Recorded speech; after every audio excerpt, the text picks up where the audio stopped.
Así Sí, es. pero bueno, después de todo este conversatorio, Ujú. quiero dar inicio. Buenas tardes a todos y a todas. Un cordial saludo, especialmente pues a nuestras geniales expositoras, la magíster Dioselina Vanegas, y en representación pues de la Asociación Panameña de Psicoanálisis, la doctora Beatriz Poller y la doctora María Cristina Ortega. También pues a nuestra directora Dali Sánchez. A continuación, pues vamos a estar escuchando algunas palabras de Laura Padilla, coordinadora de nuestras actividades académicas de AEPSI Meloriem. Gracias por esa introducción, Cristina. Ante todo, darles la bienvenida y agradecer su participación. Como bien sabemos, el psicoanálisis es uno de esos primeros temas con los que nos encontramos en la carrera y es un concepto bastante polarizante, ¿no? Cargado de opiniones de cualquier profesor que nos lo presente. Sabemos que es un método de investigación, una terapia y una disciplina que se genera alrededor de todas las teorías y constructos del psicoanálisis. No obstante, es común que antes de que terminemos de comprender el concepto como tal, ya nos estemos encontrando con críticas que la descartan como una disciplina que está obsoleta, dejándonos con la duda de si es algo que deberíamos visitar o no.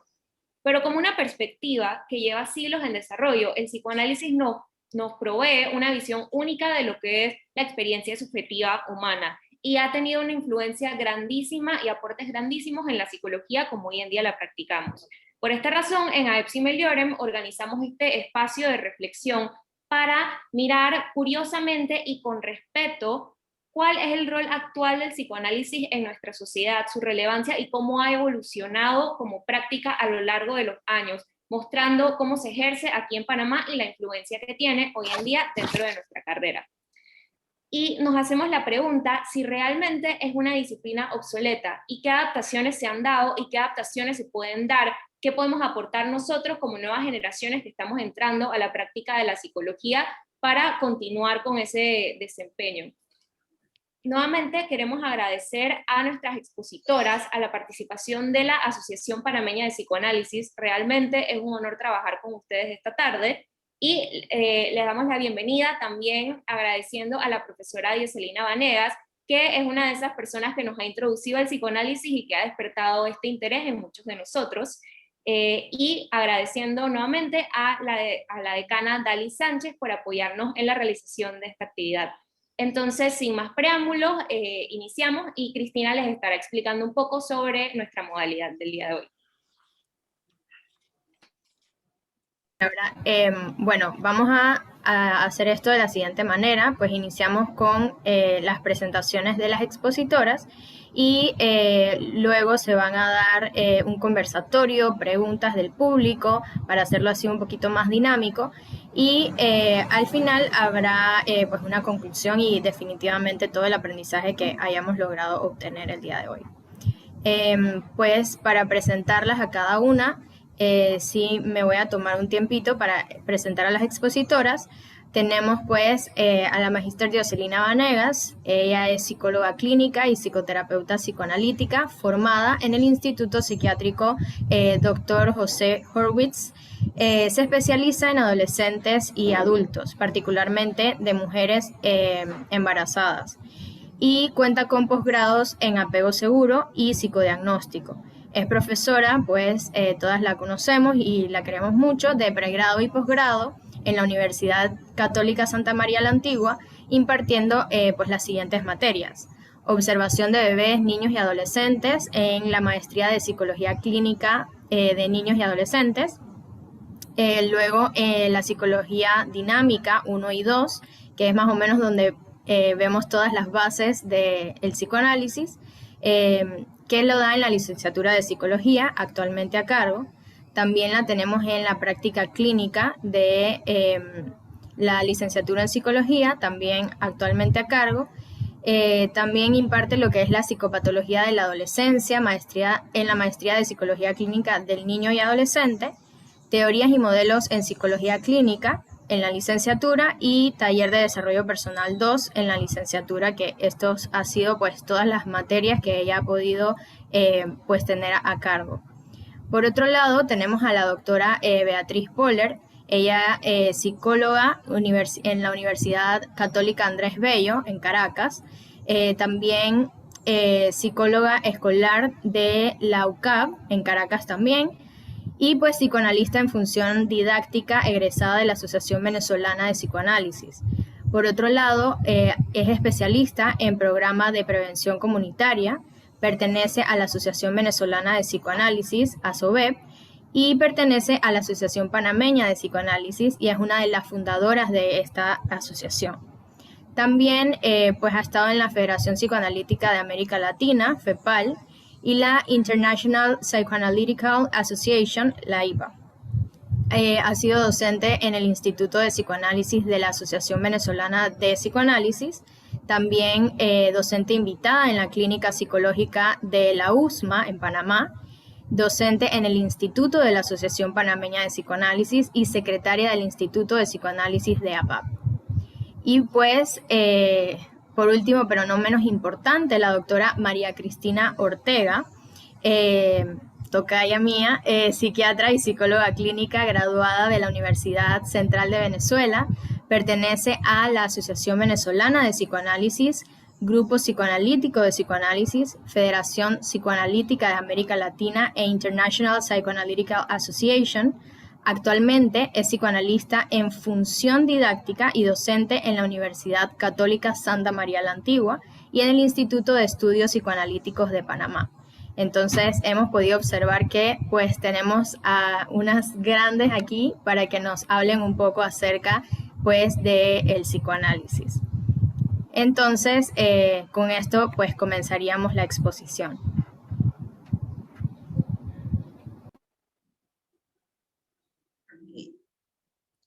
Necesito, bueno, buenas tardes ante todo, un gusto verlos a todos, gracias por la invitación, estamos muy emocionadas de estar aquí, pero necesitamos compartir pantalla. María Cristina está sin...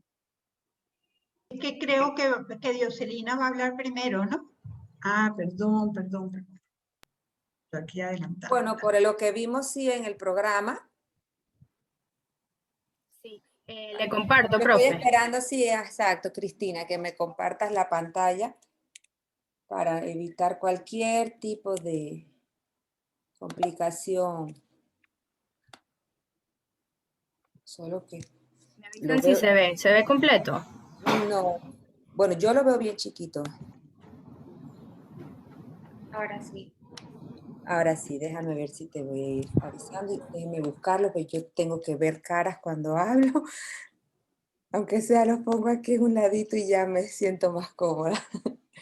Ahora sí, bueno, muy buenas tardes a todos los que están aquí presentes. Muchas gracias, Laura.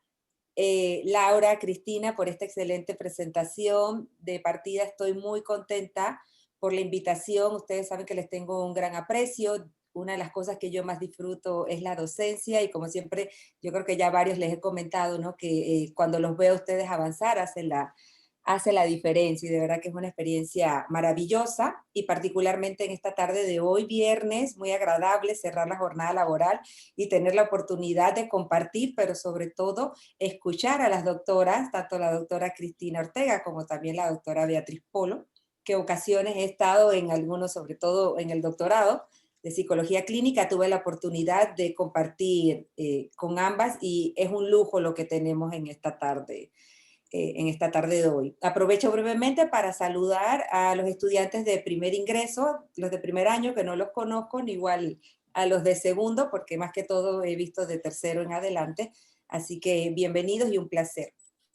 Y bueno, partiendo también muy agradecida, ¿no? De encontrarnos aquí para poder de alguna manera dialogar, yo pienso, y quizás, ojalá, generar algunas respuestas en torno al objetivo de esta actividad.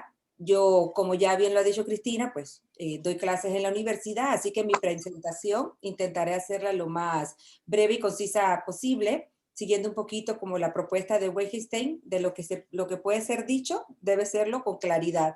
Y sobre aquello que no podemos hablar, pues debemos pasar en silencio. Esto particularmente lo digo porque definitivamente si tenemos a dos psicoanalistas en la sala, creo que son las más apropiadas en este momento para poder escucharlas. Pero pásame, Cristina. De salida, pues unas pinceladas de lo que, más que todo, al recibir la carta del estudiante Javier, pues de alguna manera como qué ideas emergieron, qué pensamientos, ¿no? De alguna manera, qué asocié con sobre todo los objetivos que decía, ¿no? Lo que ustedes pusieron en la carta, que es dar a conocer la práctica psicoanalítica en Panamá y su relevancia actual. De eso sí puedo quizás compartirles un poco, más que todo desde la experiencia de la psicoterapia. Creo que acá entonces las doctoras hablarán más al respecto y específicamente debatir el planteamiento de que el psicoanálisis es una disciplina obsoleta, ¿no? Y es que es cierto, yo creo que es muy común escuchar que el estilo de psicoanálisis, sobre todo a partir de este siglo XXI, como que se enfrenta a un gran desafío, ¿no? Un desafío importante. Yo en su momento me acuerdo haber leído algún estudio en la Asociación Psicoanalítica Americana que mencionaba cómo el número de casos de tratamiento analítico habían disminuido paulatinamente en el transcurso de las décadas. Y sobre todo estas críticas, como ustedes chicas mencionaron, yo digo que más que todo sobre la base del conocimiento analítico, más que desde la epistemología. Eso me hizo acordar, ¿no? Este libro que fue en el 2007, yo estaba recién estudiando en Chile en aquellos momentos, y bueno, si bien hice mi formación de psicóloga clínica, la hice en un instituto psicoanalítico, que fue el Instituto Chileno de Psicoanálisis. Así que el tema era como, estuvo bien, bien candente en su momento. También me acuerdo que había otro sitio, un sitio de internet, que lo busqué, se llamaba Enterrando a Freud, ya no está, ¿no? Se enterró el mismo website. Pero bueno, o sea, si bien lo que yo he podido rescatar, ¿no? Con estos dispares y dificultades, ¿no?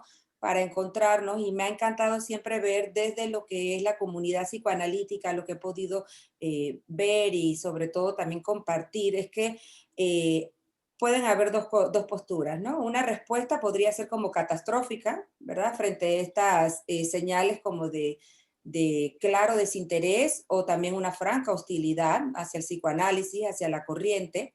También podría, la otra opción es como encerrarse en sí mismo, ¿verdad? Y hacer oídos sordos, algo así como que dejar que los perros ladren.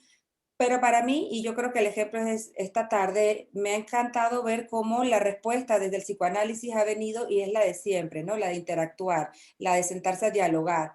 Quizás a mí eso me recuerda un poco tomando la actitud que tuvo el mismo Freud en su época, primero frente a los síntomas y signos que tenía sobre el hablar de las pacientes, también sobre todo la comunidad científica en la que él se encontraba en su momento, ¿no? Y era que desde la quietud, desde la escuchar un poco cuáles son las críticas, recibirlas y de alguna manera poder responder algunas con la voz de la racionalidad más que todo. Así que a partir de esto, por eso que me parece muy interesante y estimulante la presentación, yo me he querido enfocar no tanto en los aspectos teóricos o la parte técnica como tal, sino en aspectos más prácticos.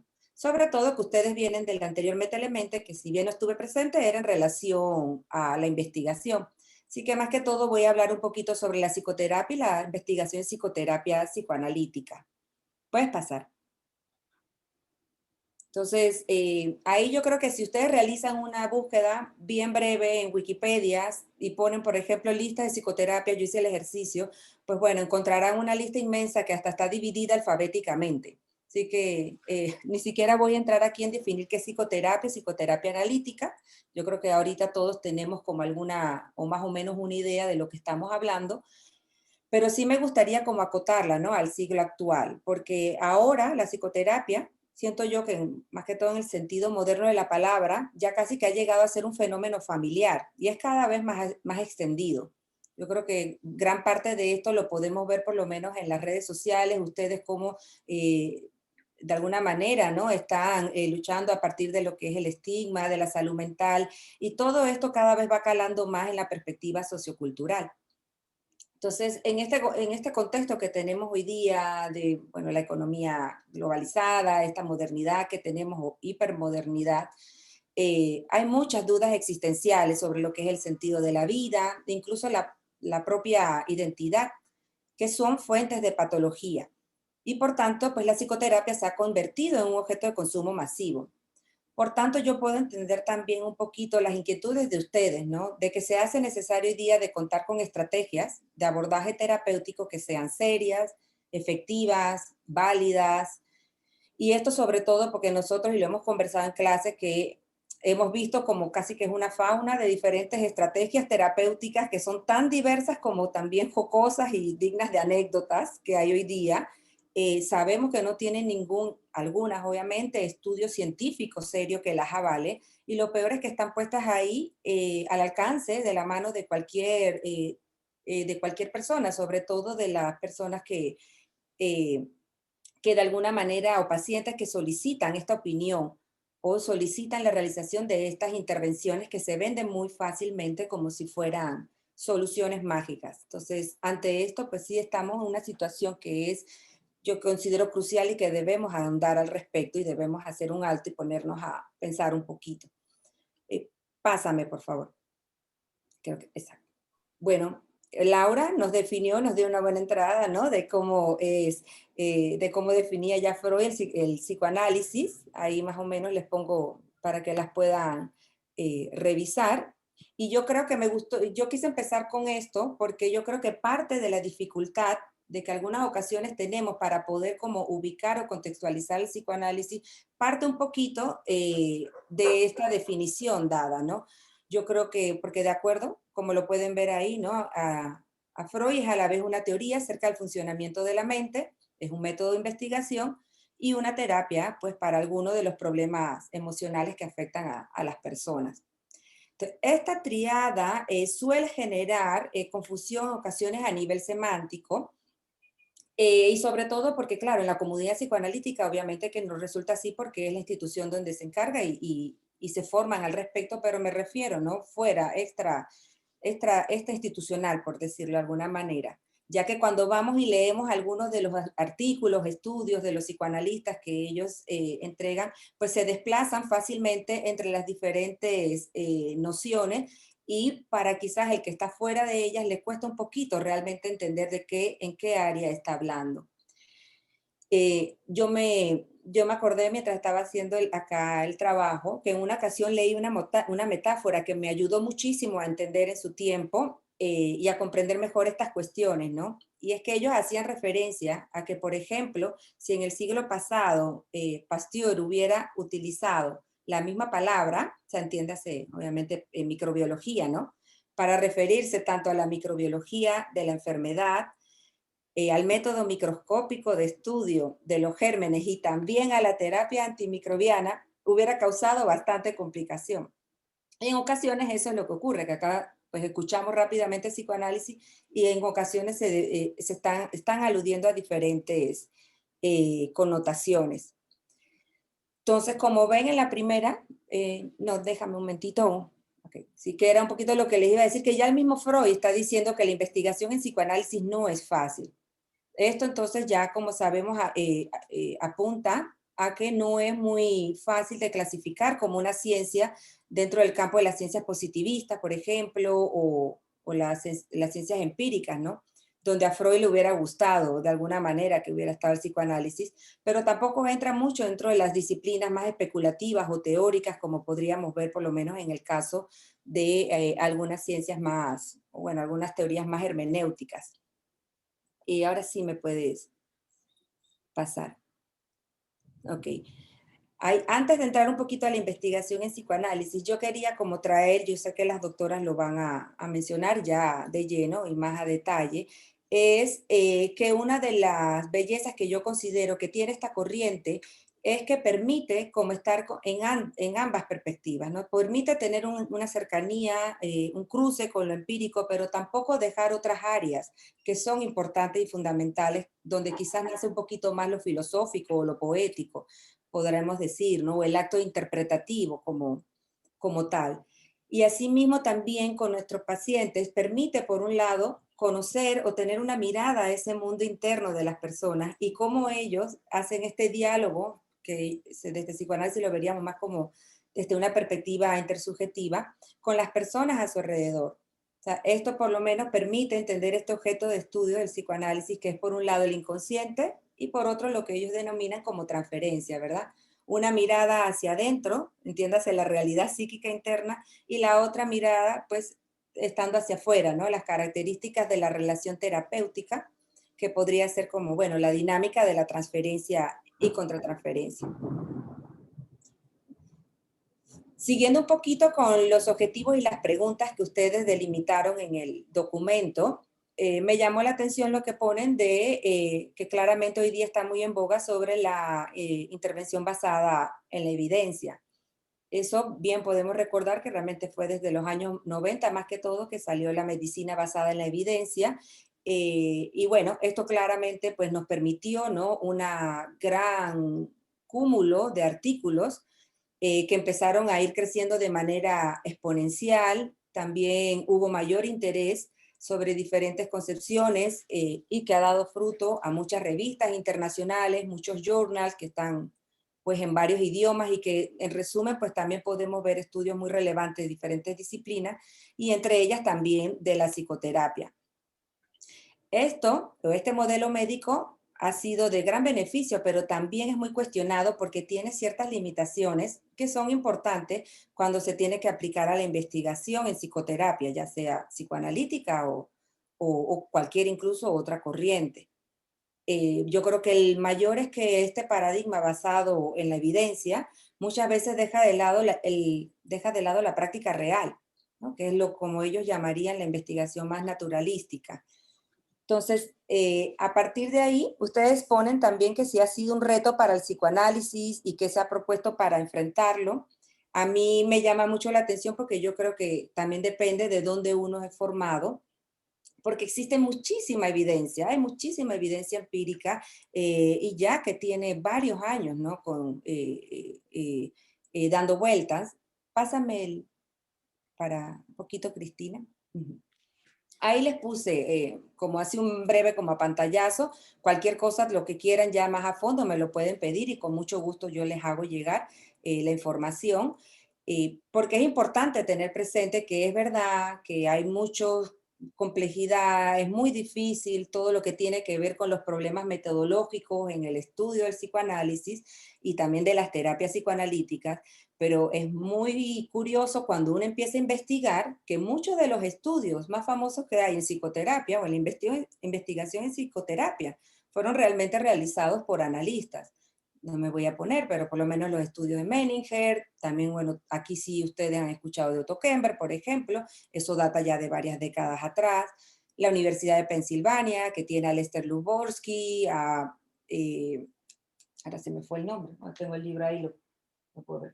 Jacques Barber, tengo el libro, así que, y muchos otros, ¿no?, que también nosotros podríamos ir delimitando de alguna manera de que han dado su eficacia, han hecho estudios, han elaborado diferentes métodos, protocolos, ya sea para investigar en psicoanálisis o en psicoterapia psicoanalítica. Así que sí tenemos documentación disponible, no es ese el tema, solo que de alguna forma no se nos llega no logramos, ¿no? Ustedes no logran tener información al respecto. Yo creo que también en los últimos años, puedes pasarla.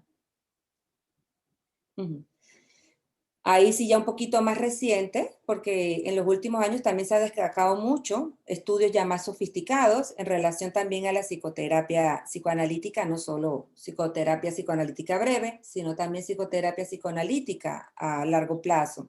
Quizás ustedes acá están más familiarizados con los estudios del Anna Freud Center, al menos los iniciales de Peter Fonagy.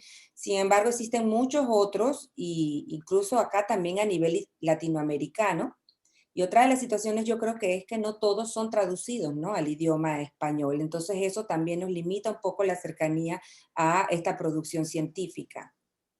Entre toda la vasta información que hay, yo solo les quise aquí venir y presentar brevemente, por ejemplo, lo que es los artículos de Peter Fonagy, que él de verdad ha hecho un esfuerzo mancomunal, de alguna manera, ir haciendo una relación entre lo que es la práctica clínica y la investigación en psicoterapia.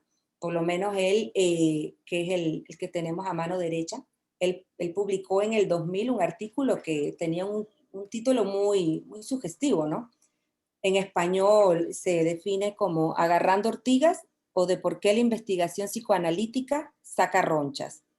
Entonces, es un artículo súper lindo, muy rico de que lo puedan leer y más que todo él con esta metáfora, él aludía, ¿no?, a la difícil situación en que se encuentran, sobre todo los psicoanalistas en aquella época, que estaban comprometidos con la investigación, pero de alguna manera sentían, ¿no?, este rechazo o este rechazo de parte del resto de la comunidad científica. Pero constantemente él ha estado tratando de articular, ¿verdad?, como yendo de orilla a orilla, desde la orilla más clínica, donde hay mucho del pensamiento metafórico, que estaba hablando al inicio, hasta una orilla mucho más caracterizada con el pensamiento cognitivo, ¿no?, que es el característico de la investigación científica. Y bueno, dicho esto, también vale aclarar que ahorita estamos hablando de la psicoterapia psicoanalítica, pero esto, o la historia nos ha mostrado que es en general, en el campo de todas las demás, o sea, todo el dominio terapéutico, todo el dominio psicoterapéutico en general. O sea, clínica e investigación cuesta, o sea, usualmente se han desarrollado como si fueran un matrimonio que está como malvenido, que no se llevan, ¿no? Eso es a lo largo de los años. Yo creo que hoy día ustedes y nosotros aún tenemos como la dicha, ¿no?, de que estas indiferencias están quedando cada vez más atrás. Y bueno, y que hay mucha producción actual que ya podemos tener acceso. Pásame, Cristina. Aquí como punto central, y se los dejo para, si quieren que después los busquen, es otro artículo que es muy bonito, que es el doctor Jonathan Sheldrake. Es súper interesante porque él también es muy activo como Peter Fonagy y tiene su página web y bueno, a diferencia de Peter Fonagy, que es británico, tenemos la contracara, como quien dice, desde el área anglosajona para complementar. Y él también en el 2010 sacó este artículo que fue muy famoso, porque él como que definía y establecía tal cual que la psicoterapia psicoanalítica es un tratamiento basado en la evidencia. Hizo un estudio con una serie de metaanálisis, 150, 160 creo que eran estudios, no sé cuántos metaanálisis, donde él pudo llegar a esta conclusión de manera válida, ¿no? O sea, aceptada científicamente. Él incluso ahorita tiene grandes aportes en la actualidad, como son el manual, ¿no?, del PDM. También él tiene unas escalas, unos protocolos para evaluar los trastornos de personalidad. Entiéndase, todo un cúmulo de información que de alguna manera está sustentada en la práctica psicodinámica o psicoanalítica. Entonces, él mismo hizo la observación que de alguna manera, por mucho tiempo, al público norteamericano le habían como que le dieron la pomada, por decir así, de que solo la práctica cognitivo-conductual tenía evidencia científica. Sin embargo, pues entonces ya también se sabe que la psicoterapia psicodinámica es altamente efectiva.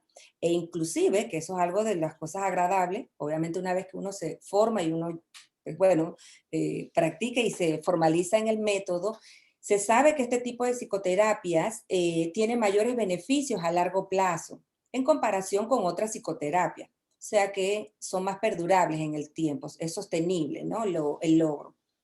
Otro de los aspectos interesantes que Sheldrake ahí menciona es que, bueno, a diferencia de otras disciplinas que eran más jóvenes, ellos rápidamente pues se encargaron de querer hacer algún tipo, ¿no?, de investigación y de validación científica. De alguna manera sí, la psicoterapia psicoanalítica fue más lenta al respecto, pero esto no significa de que no tuviera un alcance científico.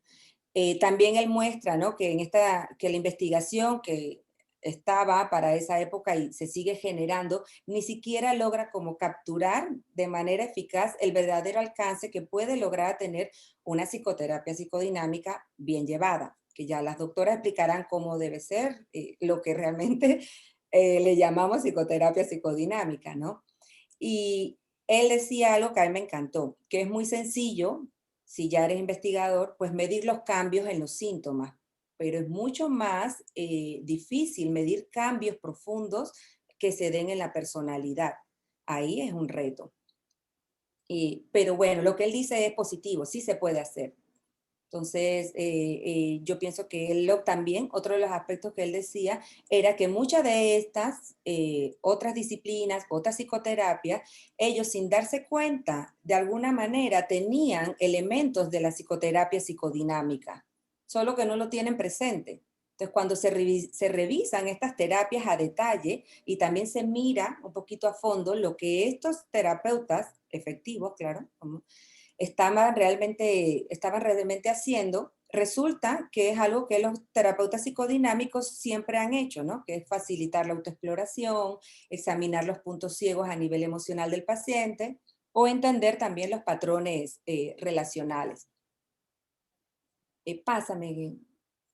Bueno, no, el anterior era solo también otro de Peter Fonagy para que vean cómo él es incansable al respecto y donde en el 2015 sacó un review, ¿verdad?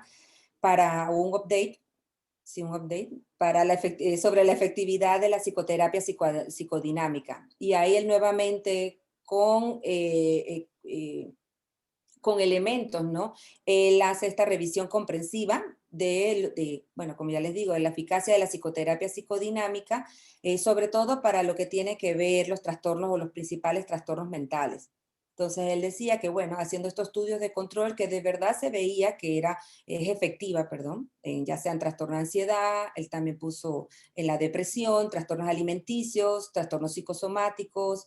Había que hacer un poco más de revisión en otras áreas, eso fue hace 6 años atrás, pero yo creo que también un legado bien interesante que nos dejó es que había evidencia muy robusta en relación a los tratamientos psicodinámicos a largo plazo con varios trastornos de personalidad, específicamente el trastorno limítrofe de personalidad, que sabemos que hoy día es un trastorno que lo vemos a menudo en la práctica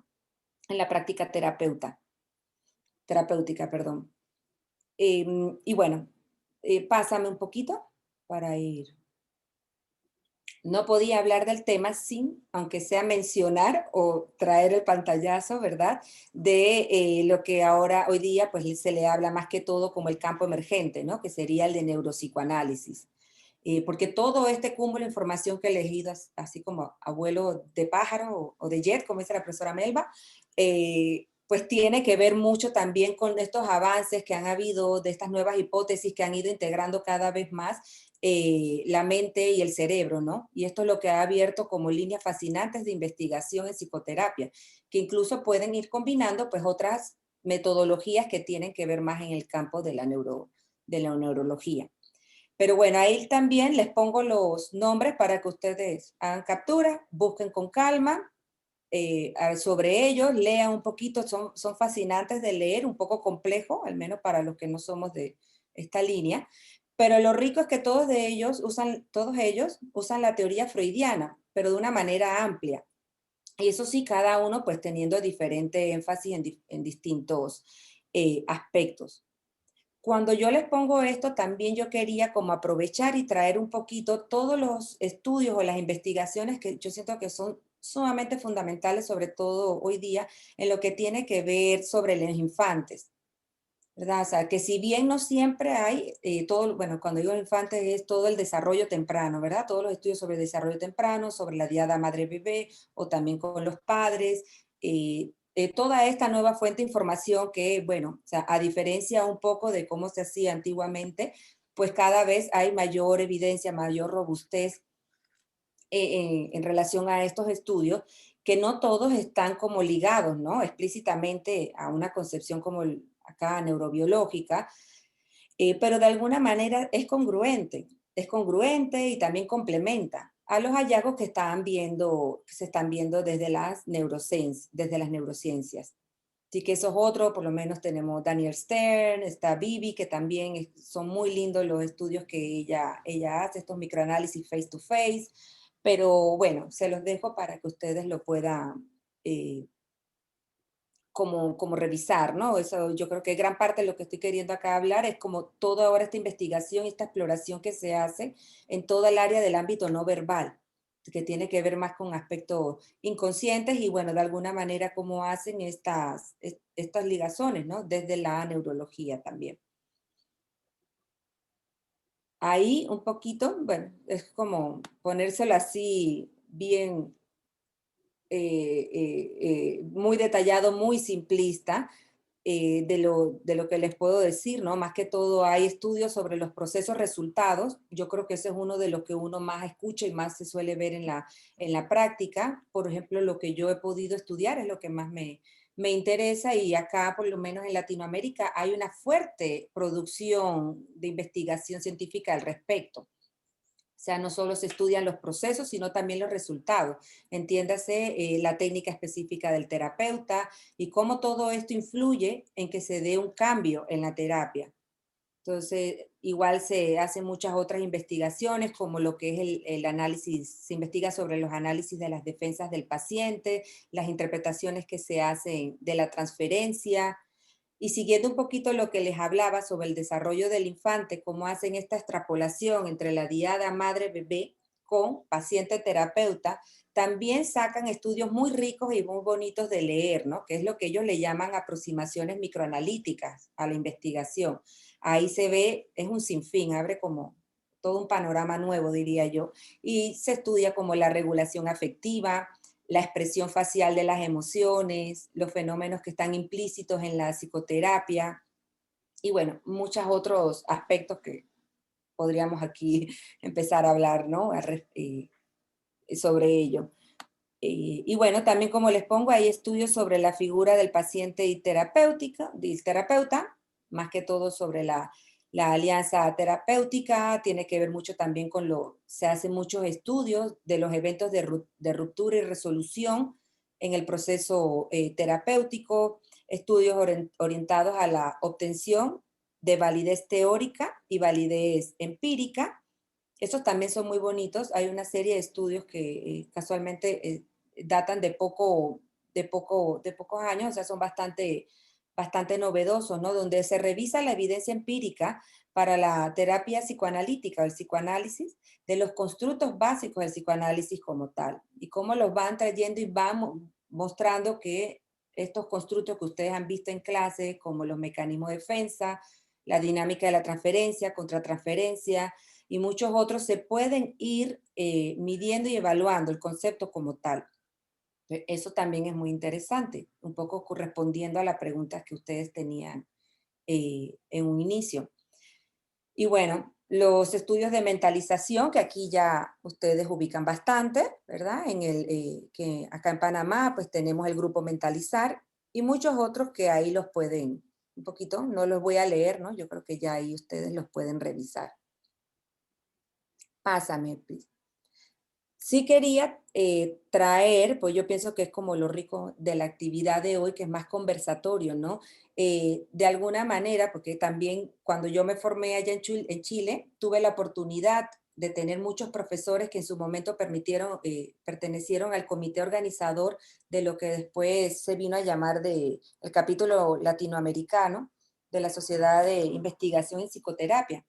Entonces, pude ir viendo y es muy grato ver, ya sea en Chile, en Uruguay, obviamente Venezuela también tiene, Colombia, cómo hay una vasta información y vasto trabajo que se hace, no solamente psicoterapia psicoanalítica, sino que también otras psicoterapias. Y es muy interesante ver cómo se reúnen terapeutas de todos los colores y sabores, por decir así. Hay conductistas, cognitivo-conductual, humanistas, psicoanalistas, y dentro de los psicoanalistas también de diferentes corrientes. Hacen diversos trabajos también, ya sea terapia de niños, adolescentes, de adultos, trastornos o pacientes altamente perturbados, o también clientes que más que todo buscan es un desarrollo personal. El caso es que hay mucho trabajo y bueno, yo pongo la UMA porque ahora también, como ya bien saben, y yo creo que ustedes son un ejemplo de esto, que tiene una nueva línea más fomentada hacia la investigación y también podemos entonces nosotros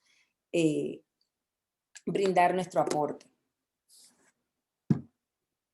Ok, acá ya finalmente pues pongo investigación en psicoterapia, tan paréntesis, psicoanalítica, pero ¿quién se apunta, no? Y es que también tiene sus retos el investigar. El investigar no es para todos. Por lo menos este artículo que le leí de Peter Fonagy, él lo decía, que él casi hizo toda una poesía en relación de que es una disciplina bastante solitaria, que hay que recibir muchos rechazos. Entonces, no todos están interesados en investigar. pero como vi que era un poquito la intención de parte del encuentro de ustedes hoy, pues aquellos que sí están interesados en la investigación, definitivamente que trae ciertos beneficios, ¿no? Entre ellos uno podría decir, pues obviamente, pues una nueva o una mejor actitud empírica, también una mayor claridad conceptual. Yo creo que eso es uno de los grandes beneficios que trae de cualquiera de las áreas que ustedes decidan, cualquier corriente terapéutica. Yo creo que es una ganancia fundamental porque permite de alguna manera operacionalizar los conceptos y entonces poder evidenciar de alguna manera los pros, los contras, ¿verdad? De las hipótesis de investigación. Entonces, eso ayuda mucho a acotar la clínica. A mí en lo personal me ayudó muchísimo, obviamente, pues claro que con pues, supervisión, pero los casos que se utilizaba o que estoy utilizando para la tesis doctoral y qué decir también, bueno, de paso la docencia, que también ayuda mucho, ¿no? A esta claridad conceptual. Y bueno, yo creo que también otro aspecto fundamental es tener como una actitud un poquito más escéptica, ¿no? Frente al trabajo clínico, que a mí me parece que eso es algo muy rescatable que tienen las asociaciones de psicoanálisis en la formación, ya que tienen una constante supervisión, lo cual no tenemos, no hay en otras líneas como muchas maestrías o algunas formaciones en psicoterapia, y al menos si no se tiene ese recurso que se debe buscar, porque es esencial para el trabajo terapéutico y uno poder mejorar y irse cada vez afinando, pero también la investigación nos permite un poquito eso, ¿no? Nos permite reconocer que vamos a cometer errores y si ocurren, cuando es posible, pues ver qué se hace al respecto. Entonces, esto también yo lo considero sumamente fundamental porque realmente la investigación, como dije, pues no es para todos, tiene que haber un interés y obviamente de partida pues es ampliar, ¿no? Un poquito la base de evidencia de las técnicas de tratamiento y bueno, entre otras concepciones que ya yo creo que ya responde más de índole de cada uno individual, ¿no? Pero me parece que al final lo que tiene es que debemos tener como el conocimiento como más claro posible del paciente que llega, ¿no? Y para eso, pues obviamente tenemos que utilizar diferentes aportes, ya sea, pues bueno, de la investigación, también desde la investigación clínica y desde la investigación empírica, definitivamente. A ver, ¿me pasa? Ya. Bueno, hasta aquí llego yo por el momento. Muchas gracias.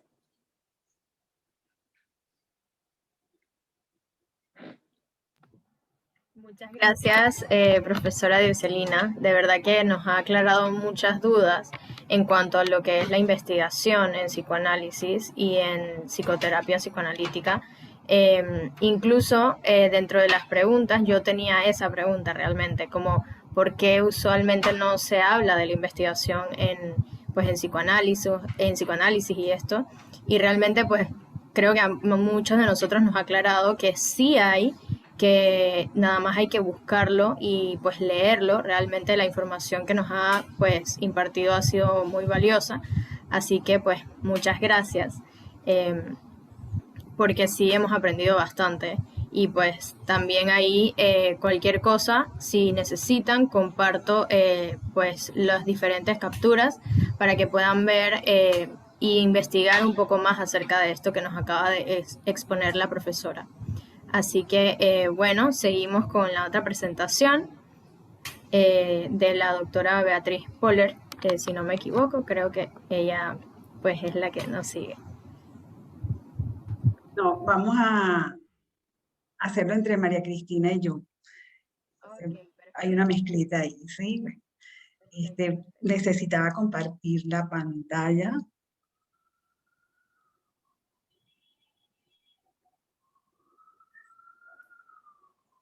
¿Le permite compartir? Sí, ahí está. Lo abrí. Bueno, ante todo, muchísimas gracias por invitarnos hoy. Estamos muy halagadas de estar aquí. Realmente esperamos que no vean al psicoanálisis como obsoleto. María Cristina va a comenzar, ¿no? María Cristina. Sí, bueno, primero que nada, Dioselina, gracias, porque yo creo que tú has defendido el psicoanálisis mejor que lo que vamos a hacer nosotros. O sea, ha sido excelente tu presentación, nos has puesto al día con una parte de lo que es sobre todo haciendo, se está oyendo, ¿sí? Sí. Has hecho énfasis en lo que es la investigación en psicoanálisis, que creo que es fundamental, El porque es micrófono que está nosotros hablando. creo que hay alguien con el micrófono Abierto. Porfa, si pueden apagar los micrófonos, menos las doctoras, para que se pueda escuchar mejor. Porque vamos a ver ahora todo lo que implica el psicoanálisis, pero el psicoanálisis fundamentalmente, la investigación está presente siempre.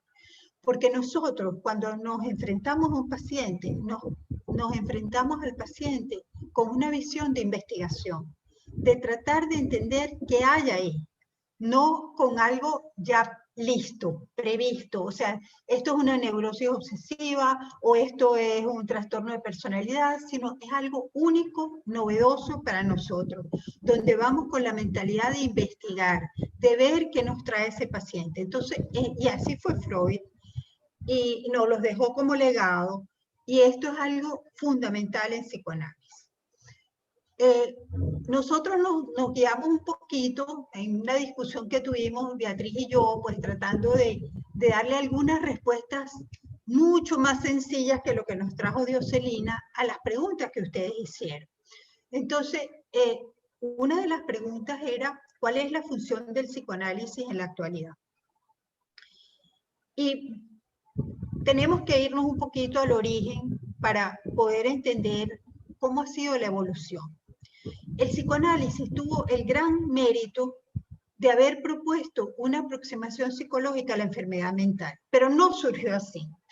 Como ustedes saben, Freud era neurofisiólogo y Freud lo que quería era, como dijo Dioselina, hacer una ciencia natural. Él quería poder explicar los fenómenos mentales a través de la neurofisiología, pero la neurofisiología de aquella época todavía no daba explicaciones a lo que él estaba observando. Y él tuvo que irse conformando en aquel momento. Lo primero que hace es su proyecto de psicología para neurólogos, que después no lo publicó, pero él trataba de darle una explicación neurofisiológica a los problemas psicológicos. Pero terminó quedándose con la psicología, que era lo que él observaba y lo que podía explicar en aquel momento, porque todavía no estaban dados los avances científicos, neurológicos o de la ciencia médica para poder dar otras explicaciones. Y eso fue una gran ventaja para la psicología, porque prácticamente fue lo que permitió la existencia de la psicoterapia y la existencia de la psicología. Entonces, él brindó explicaciones psicológicas del funcionamiento mental. A la vez hizo un abordaje clínico. Siempre él mantuvo la clínica y la teoría unidas. Y diseñó un método particular que también fue encontrando a través de la investigación. Y fíjense cómo la investigación está presente en todo. Él comienza con la hipnosis, como ustedes saben. Después de la hipnosis se da cuenta de que esto no traía resultados a largo plazo. Y entonces empieza con su método de la sugestión, que creo que ustedes conocen, en la que él le ponía la mano en la frente a la paciente y le decía que empezara a recordar, que tratara de recordar. Y un día una paciente le dijo, creo que fue Elizabeth, que le dijo, doctor, usted no me deja pensar con esa mano que usted me pone y tratando de que recuerde. Y Freud tuvo la suficiente flexibilidad y la suficiente capacidad para escuchar a su paciente. Eso es otra cosa fundamental en psicoanálisis. Nosotros tenemos que escuchar al paciente. No tenemos que meterle la teoría al paciente. Entonces, él la escuchó y le quitó la mano y se dio cuenta que había que dejar que el paciente asociara libremente. Y a través de lo que encontró en la asociación libre, hizo una teoría al respecto, que es la teoría de cómo se van uniendo o sea, cómo se dan las ligaduras y por qué la asociación libre va a traernos siempre material que está ligado uno a otro. Pero fue a través de la clínica, de su observación, de su investigación. Los planteamientos que nos dejó Freud han sido adoptados por muchísimas teorías psicológicas, eso también nos lo dijo ahorita Dioselina, ¿verdad? Que muchísimas de las nuevas psicoterapias, de otras psicoterapias, están basadas en conceptos que fueron descubiertos por Freud o por el psicoanálisis. El inconsciente, yo creo que ya el inconsciente nadie lo cuestiona. Nadie dice que el inconsciente no existe. Las teorías del desarrollo psicosexual que han funcionado incluso para la pediatría, el complejo de Edipo, la importancia de los traumas, la constitución de la personalidad, los mecanismos de defensa, las teorías de la angustia, todo esto forma parte ya del bagaje psicológico. Ya nadie se cuestiona esto, ya todo el mundo sabe que esto existe.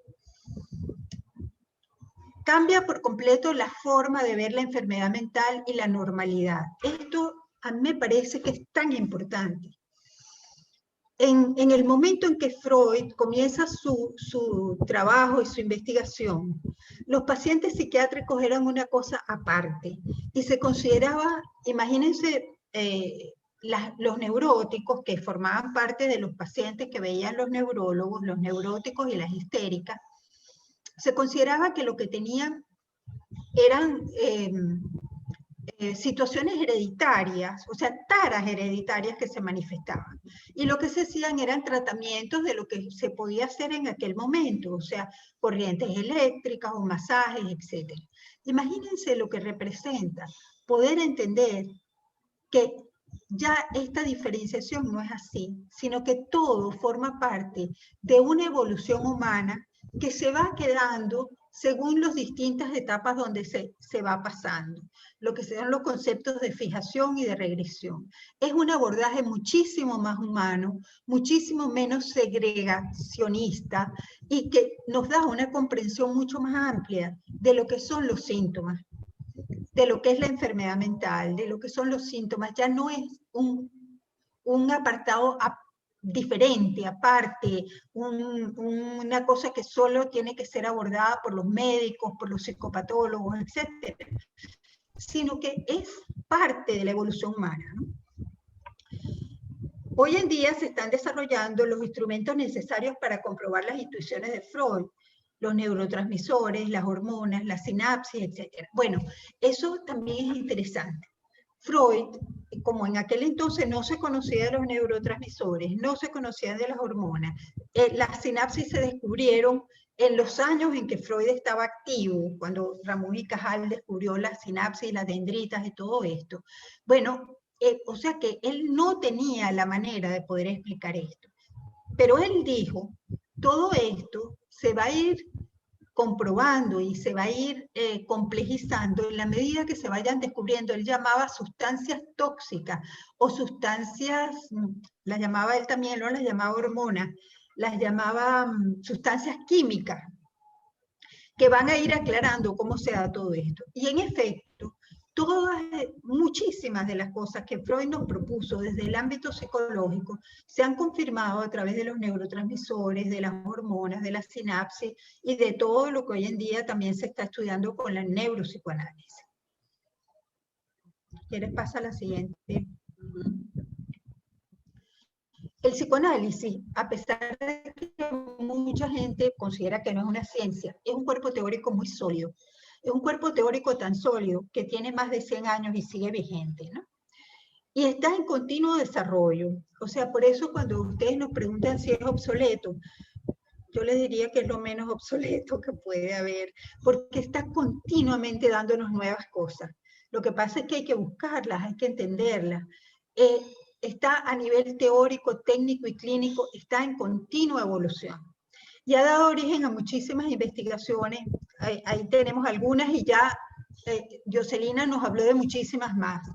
Las relaciones objetales, el Instituto Menninger, funcionamiento de la mente primitiva, que también nos los habló Dioselina, súper importante, cada día se sabe más, porque además, hoy en día, se van descubriendo nuevas maneras de abordaje de todas estas realidades psíquicas. Por ejemplo, todo lo que es la visualización de los fetos a través de los...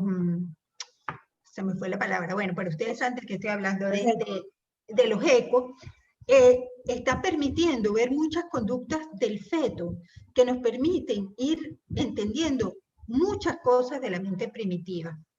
Y hay cantidad de teorías que están evolucionando en ese sentido. Y hay muchos psicoanalistas que han trabajado con bebés recién nacidos y que nos han dado una cantidad de aportes importantísimos. Hay una escuela italiana, la escuela donde han estado los Gadini, Mancha, etcétera, que han dado muchísimos aportes en este sentido. Las teorías sobre el self, las teorías intersubjetivas, las teorías del pensamiento, donde está Bion, con toda la riqueza que por cierto, quería utilizar un concepto de Bion que yo creo que nos es útil para entender toda la ciencia.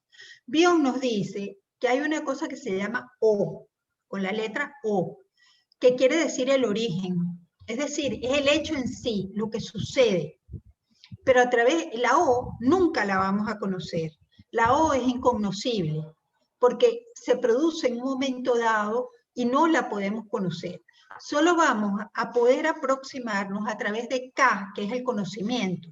Y si tenemos a O aquí, el conocimiento se puede ir acercando hasta O lo más posible, pero nunca va a ser O, porque ya O ocurrió, ya O pasó, ya O fue el hecho en sí que ocurrió, ¿ok?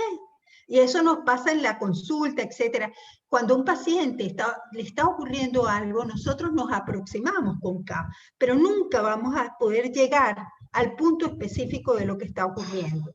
Y eso ocurre con todo el conocimiento. Entonces, nunca vamos a tener el conocimiento completo, nunca vamos a poder abordar la verdad absoluta, pero nos vamos aproximando.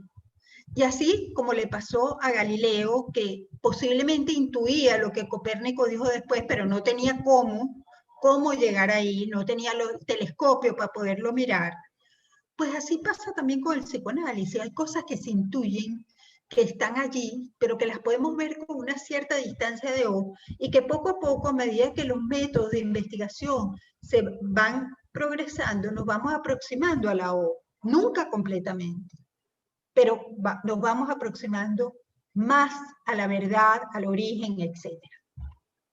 Esto es lo que nos dice Bion, y es sumamente interesante e importante. Y Bion nos da fórmulas matemáticas para explicarnos los procesos de pensamiento, los procesos psíquicos. O sea que es toda una elaboración sumamente interesante. El neuropsicoanálisis, bueno, con todo lo que acaba de hablar, Mark Solms, etc. ¿no? Entonces, son solo algunas de las cosas. Bueno, ya ustedes vieron que Dioselina nos planteó muchísimas. Vamos adelante, vea. Ya te la puse. Ok. El método se basa en el análisis de la transferencia y de la resistencia. Y fíjense lo importante que son estos dos descubrimientos para cualquier psicoterapia. Nosotros sabemos que la persona que pide ayuda va con el deseo de curarse, pero también con el deseo de no curarse.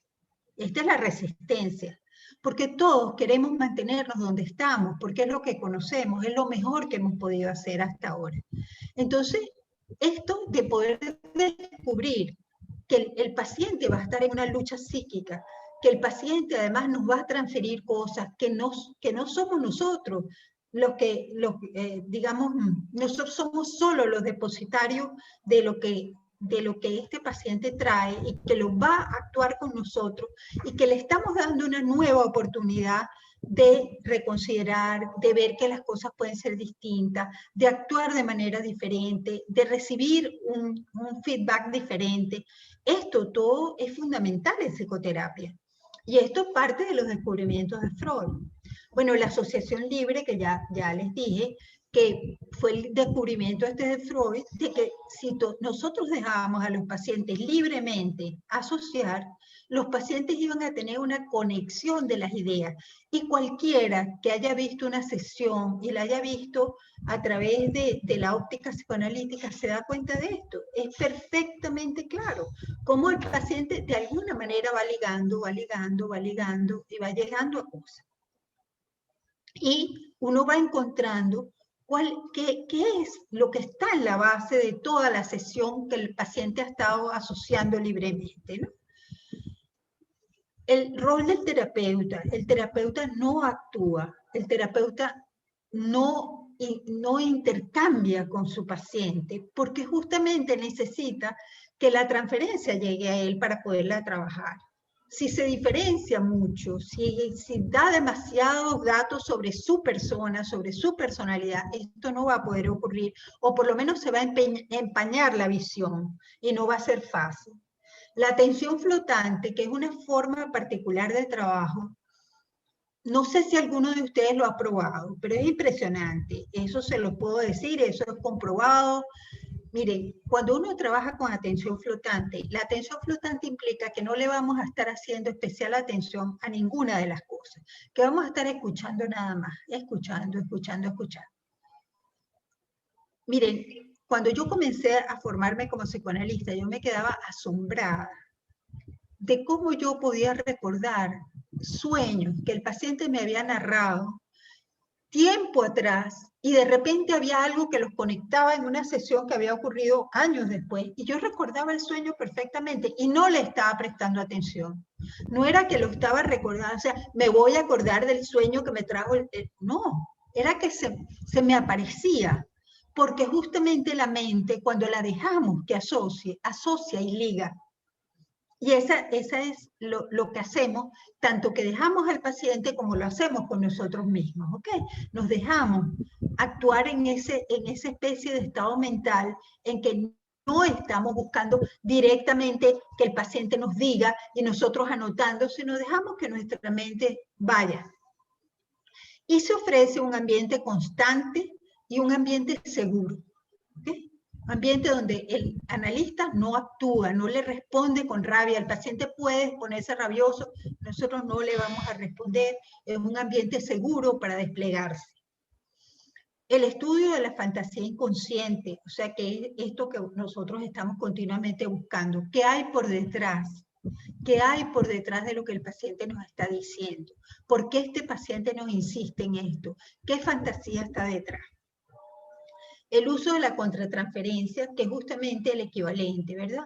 Nosotros tratamos de recibir la transferencia, pero a la vez en nosotros se van a despertar cosas que el paciente, por ejemplo, yo recuerdo cuando estaba en la formación, recién comenzando mis pacientes de análisis, tenía una paciente que era justamente una paciente border, que me tenía a mí muy confundida, porque además cambiaba mucho el aspecto, un día llegaba bonita, otro día llegaba que no la reconocía, o sea, y un día ella llegó muy brava, furiosa, ella además no se quedaba, ella no estaba en diván, ella no se quedaba tranquila dentro del consultorio, sino que ella tocaba mis cosas y tocaba los libros, y se sentaba y se mecía y paseaba por el consultorio. Y ella llegó muy brava, furiosa. Y yo sentí una tristeza tan profunda. Y yo no sabía de dónde venía la tristeza. La mujer era bravísima y me insultaba y me decía y agarraba las cosas y tiraba cosas, en fin. Y yo sentía aquella tristeza. Y yo lo único que atiné a decirle es, oye, creo que estás muy triste. Y eso cambió todo. Todo el panorama cambió. Porque, o sea, yo pude hacer uso de la contratransferencia o posiblemente la identificación proyectiva que yo había recibido, y esto se recibe mucho en eso, en estados de ánimo o en situaciones en el cuerpo, etcétera, que nosotros estamos entrenados y muy atentos a recibir. Se usa lo que cuenta el paciente, pero se usa lo consciente, pero también lo que el paciente no cuenta, que es lo inconsciente. O sea, nosotros estamos siempre en la búsqueda de lo que está por detrás, de lo que es el inconsciente, porque eso es lo que nos caracteriza. Podemos pasar a la otra.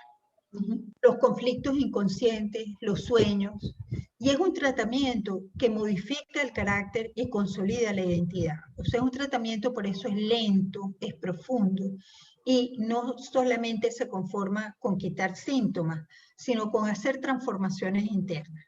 Y las personas que han pasado por los procesos psicoanalíticos, eso es una de las cosas que nos hablan y que nos dicen, y bueno, nosotros lo hemos vivido en carne propia. O sea, todos los psicoanalistas han pasado por este proceso de transformación y lo hemos vivido. Creo que yo ahí terminé la parte mía, ¿verdad? No, ¿Todavía no? Ah, bueno. Te falta. Bueno. Ok. Bueno, esto es en relación al psicoanálisis, ahora esto es en relación a las asociaciones que ustedes nos preguntaban, ¿verdad? Que cuáles asociaciones había en el mundo. Bueno, la fundamental es la IPA, que es la Asociación Internacional de Psicoanálisis, que es el principal órgano regulatorio y de acreditación para el psicoanálisis en el mundo. Ella es encargada de la creación de nuevos grupos y es la que estimula el debate, la investigación y genera políticas de capacitación. O sea, la IPA congrega todo esto, todas estas políticas de investigación que se dan en el mundo, todo cómo tiene que ser la capacitación de los nuevos que se están formando, cómo son las nuevas asociaciones, etc. Ella organiza un congreso bienal y tiene asociaciones en 67 países y 2.000 ciudades. Tiene 12.505 miembros y 5.381 candidatos. Ella es la que nos regula a todos nosotros. A todos, a todos. O sea, nosotros pertenecemos como al colegio de ellos, como decir así, que es la International, ¿no? Bea, si quieres decir algo de lo que yo estoy hablando, por favor, no, está muy bien. Okay. Has dicho todo maravilloso. Gracias. Bueno, la historia. En 1902 ya se constituye la Sociedad Psicológica de los Miércoles, que tenía 4 integrantes. 2 de ellos son los más conocidos, por supuesto, que son Freud y Stekel. Los otros 2 creo que desaparecieron, no fueron personajes importantes del psicoanálisis. En 1908 se da el primer congreso psicoanalítico en Salzburgo y se establece la Sociedad Psicoanalítica Vienesa, que tenía 14 miembros. En 1910 hay un nuevo congreso en Nuremberg y se hace la creación de la Asociación Psicoanalítica Internacional, que todavía hoy en día es la que existe, y su primer presidente fue Carl Gustav Jung.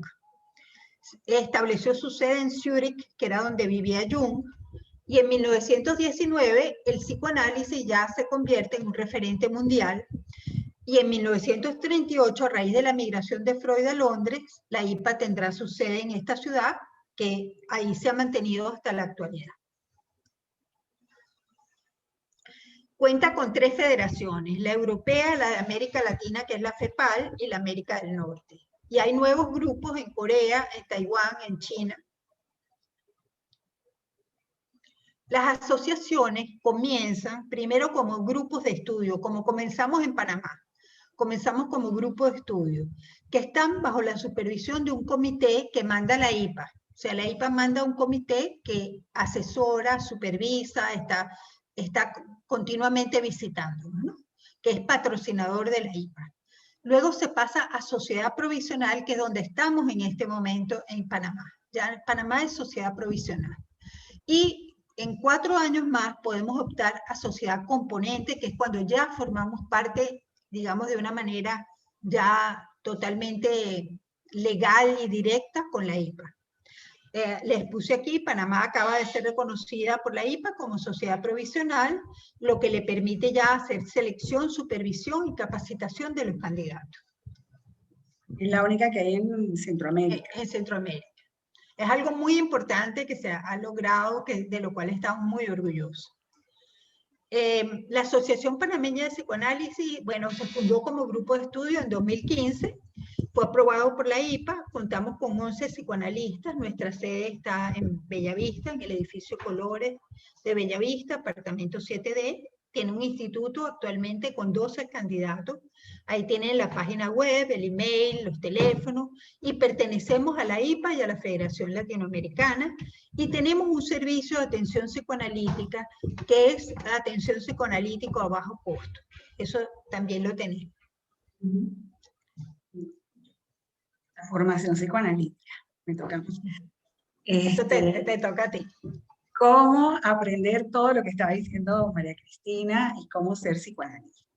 Es un proceso largo, realmente, ¿no?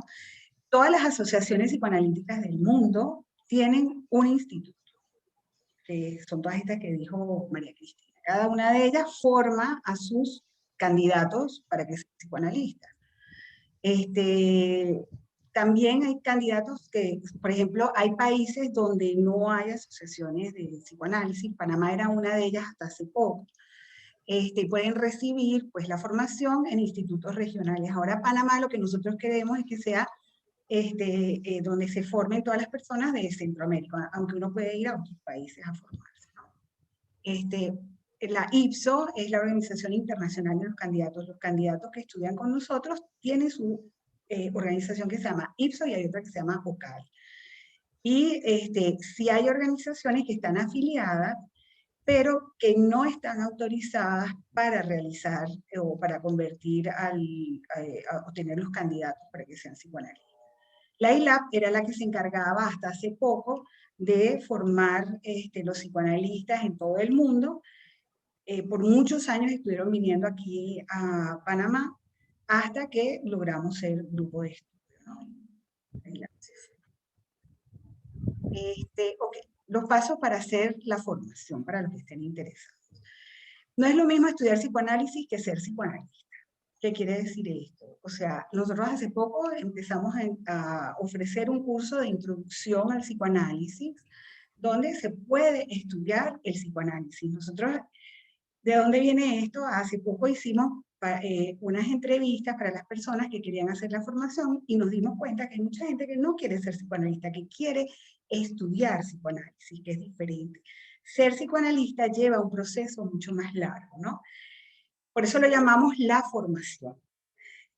Porque es un proceso transformador, es un proceso donde el objetivo, más que aprender teoría o ser algo solamente cognitivo, ¿verdad? Es el de adquirir esta identidad analítica que se va a ir formando a través de los años. Es un método que exige muchos años de formación, que nosotros sabemos cuándo empieza, pero nunca cuándo termina. ¿En qué sentido? La formación sí termina, son 4 años y medio, pero nos vamos formando constantemente. Y con lo que dijo Dioselina, bueno, con todas estas investigaciones, pues siempre estamos tratando de mejorar las teorías, hay miles de teorías, y pues uno las va estudiando y siempre está formándose. Siempre yo digo que es en gerundio, antes, siempre estamos estudiando. Ok, la formación, como les dije, tiene una duración de 4 años y 6 meses. Y se apoya, bueno, la que estamos haciendo en Panamá y en casi todo el mundo es la que se apoya en este modelo de EITMO, que son seminarios, análisis personal y las supervisiones privadas, ¿no? Los seminarios son teóricos, técnicos y clínicos y se imparten ahora, bueno, con la pandemia estamos por Zoom y lo estamos haciendo todo por internet, pero tenemos en nuestra sede, damos las clases, se dan una vez a la semana, son los 3 seminarios y cada seminario tiene una duración de 90 minutos, es casi toda la mañana. En este momento les estamos dando los viernes, comienza a las 7:30 y termina a las 12:30 de la mañana.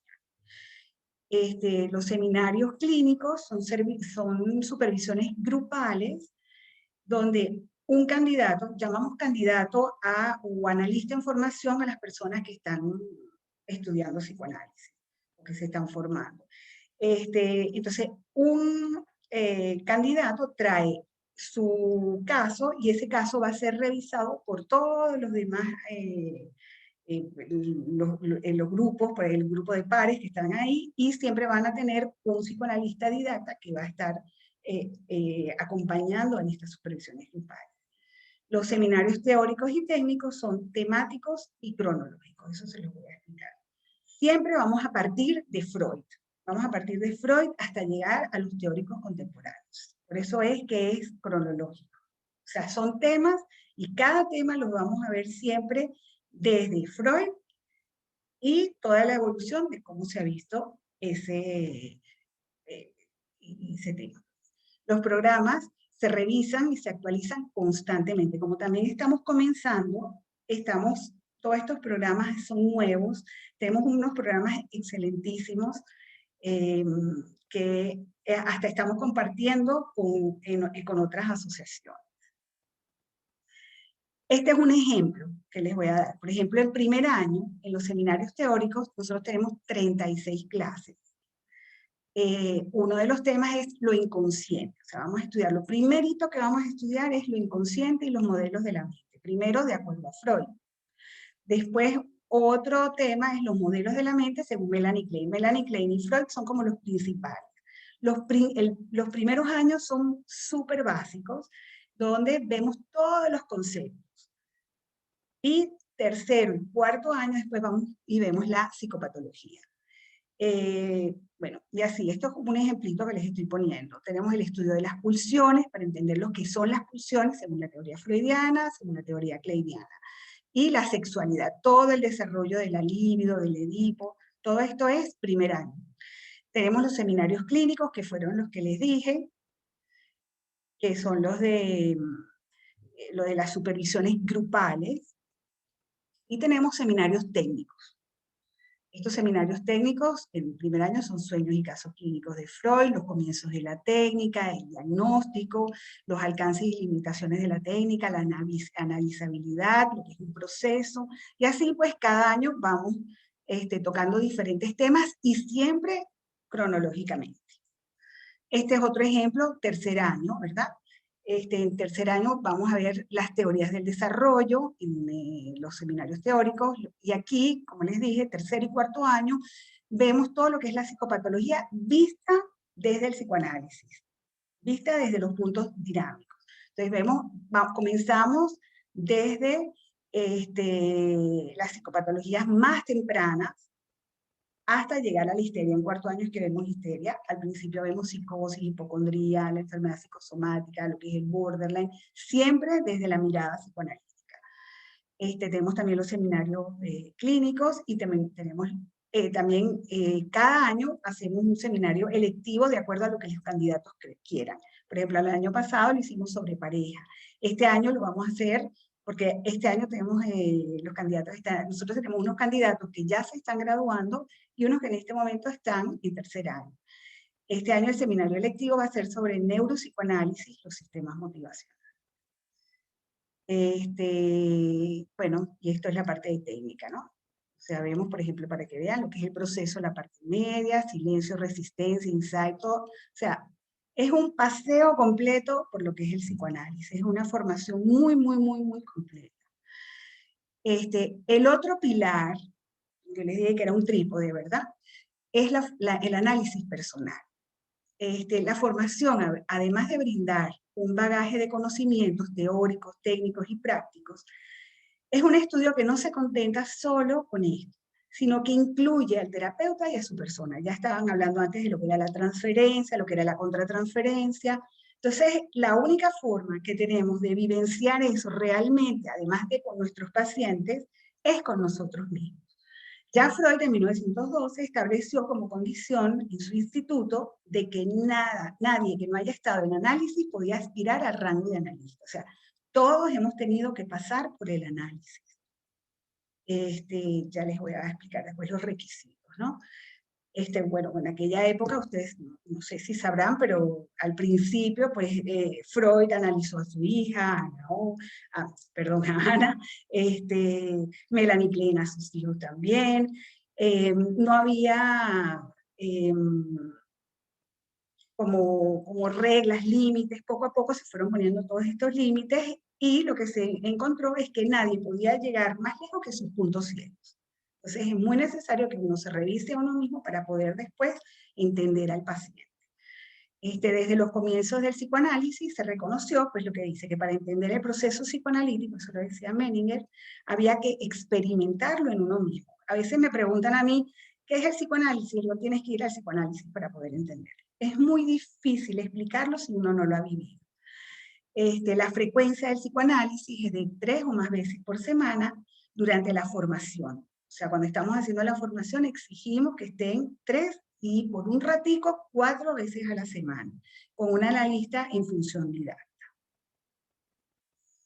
Las supervisiones privadas oficiales, que esa es la otra patita del trípode en lo que se basa la formación. A partir del segundo año ya comienzan las supervisiones oficiales y se tienen que realizar con un analista también didacta, ¿no? Comienzan en este segundo año. A veces comienzan más tarde porque es cuestión de conseguir el paciente que nos sirva para estas supervisiones. Y lo que se necesitan se realiza con 2 pacientes diferentes. Lo ideal es que comience en segundo año y luego en tercer año comience uno con el segundo paciente y tiene una duración de 100 horas por cada paciente. Estas supervisiones son privadas, o sea, no tienen que ver con los seminarios, se hacen aparte. Los requisitos para hacer la formación. Se necesitan ciertos requisitos que son experiencia clínica mínima de 3 años, o sea, haber estado con pacientes. Y cierta experiencia de vida. Quisimos bajar la edad, se bajó la edad para entrar. Antes se pedía que las personas tenían que tener 30 años para entrar, para que hayan tenido esta experiencia de vida. Hoy en día es más baja la edad, en realidad ni siquiera tenemos la edad, pero sí se pide que tengan la experiencia en clínica y algo de experiencia de vida. Nosotros hacemos entrevistas y vemos cuál ha sido la evolución de la persona que quiere ser psicoanalista. Puede ser psiquiatra, psicólogo o afín. Haber realizado y aprobado el curso básico preparatorio, que es un curso que dura 6 meses, que ahora se los voy a explicar. Se necesita un mínimo de 100 horas de psicoterapia psicoanalítica o psicoanálisis, pero con un analista reconocido por la IPA, antes de entrar en la formación. Una vez que uno manda todo su currículum y es aceptado, va a tener 2 entrevistas con 2 psicoanalistas en función didáctica también, donde se va a ver esta experiencia de vida, quién es la persona que está aspirando a ser analista. Los requisitos para realizar el curso básico preparatorio. Este es un curso que nosotros hacemos antes de que se haga la formación propiamente dicha. Este curso va a empezar pronto ahora, ya vamos a empezar a hacer las propagandas, queremos que empiece este año, se hace cada 2 años, comienza una nueva formación. Creemos que más o menos para septiembre vamos a volver a comenzar.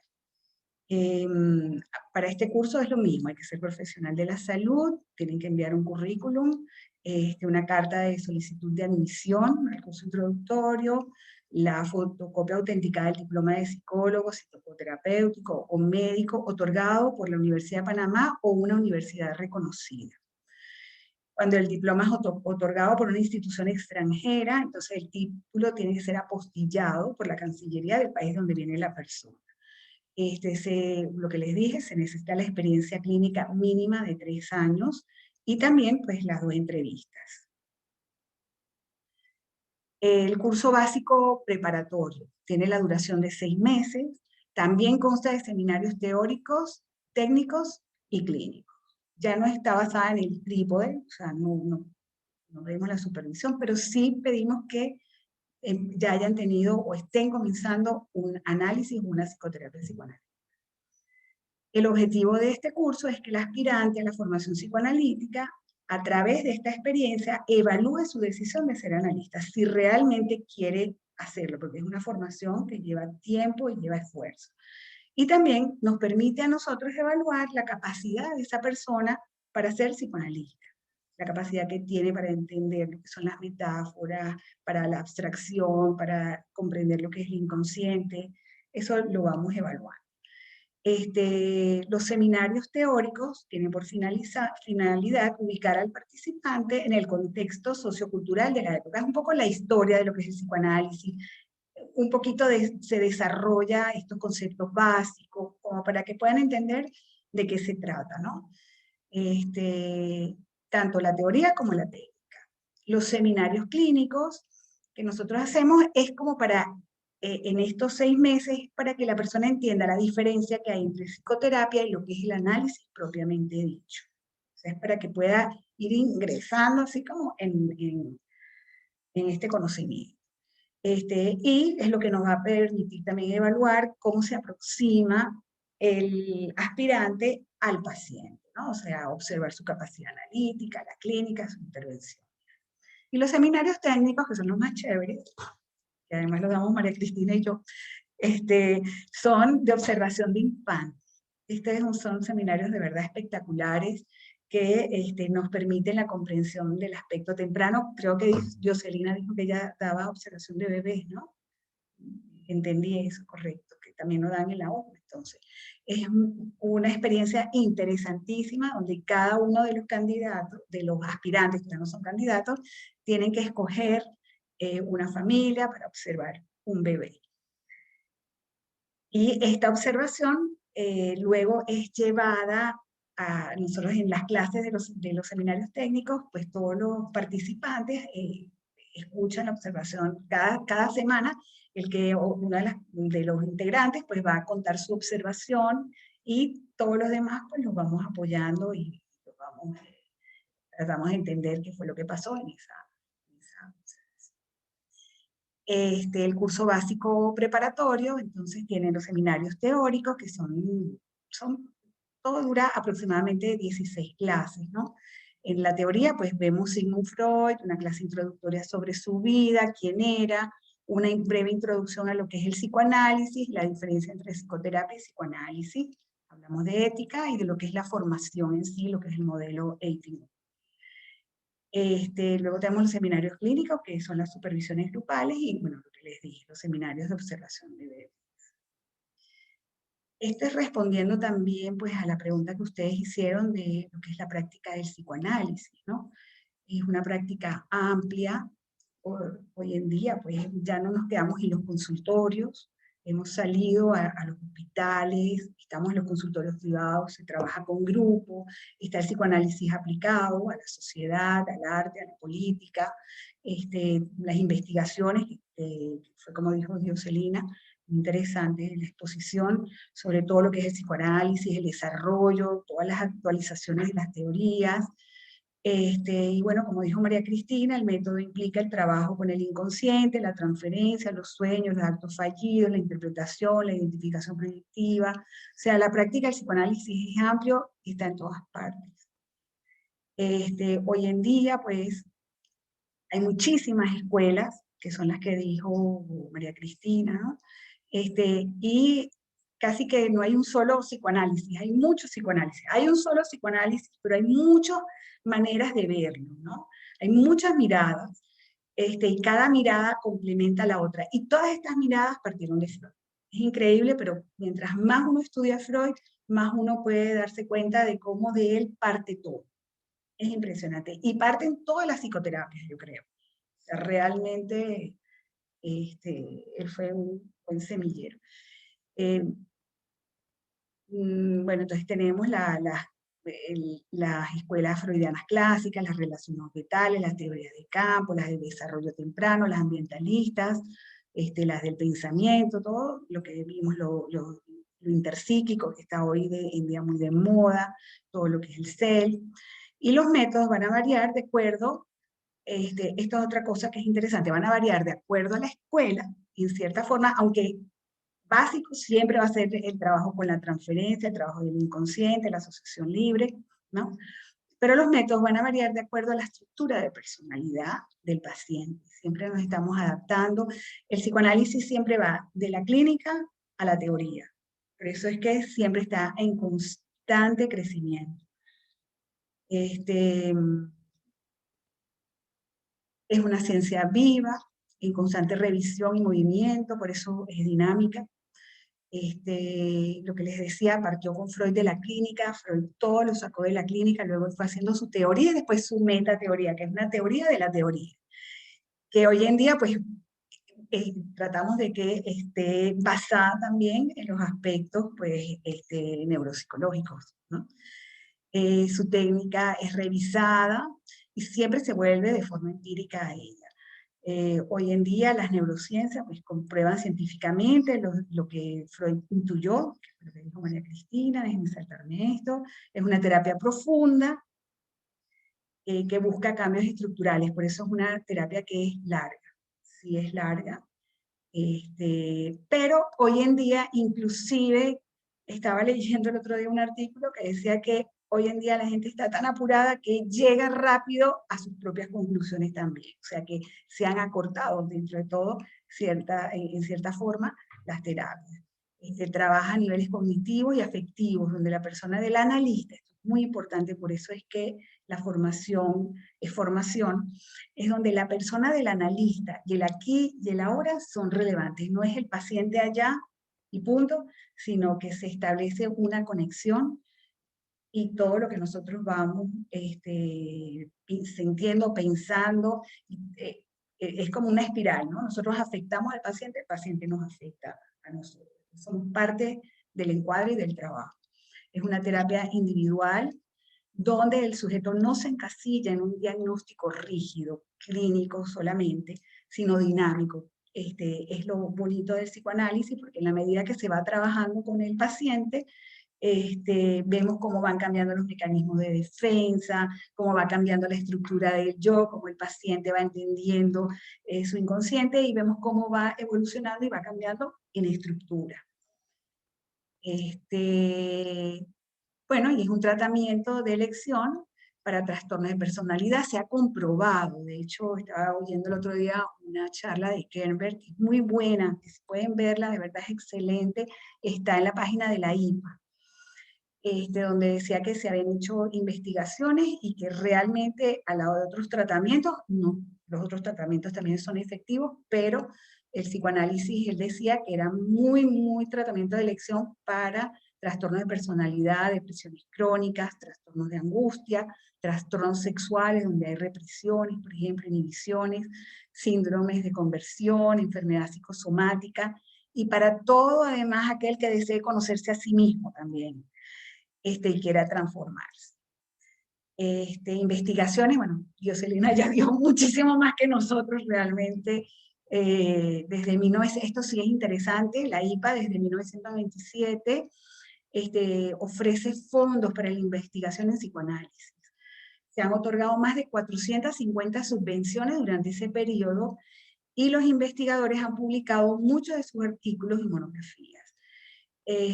Lo que se requiere es que cada investigador presente un informe a la IPA sobre los resultados de su investigación. Y la IPA, para respetar la libertad académica, financia,